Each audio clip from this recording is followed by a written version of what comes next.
God is merciful. God is amazing. I cannot stop thanking God. Even thinking of God. That can be a healing in itself. Like, just think of God.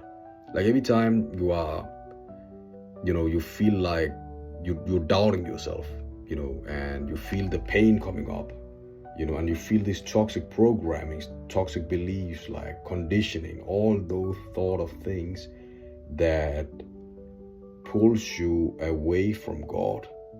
Try to anchor it in. So every time all those kind of things comes, then automatically just think God, God, God, God, God. So even that in itself can be uplifting.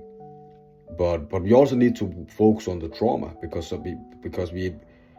trauma make it difficult. Like, trauma clog the neural lanes that automatically connects us to God.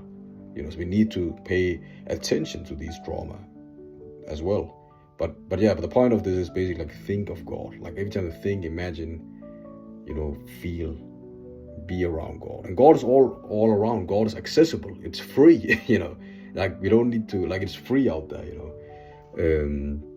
But of course, like, we need to do the work.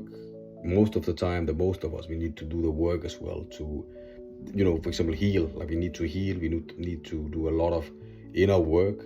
Many of us, some don't, to connect to God, because then we get more and more sensitive, and the more sensitive we get, the easier it is to connect to God. That's how I see it.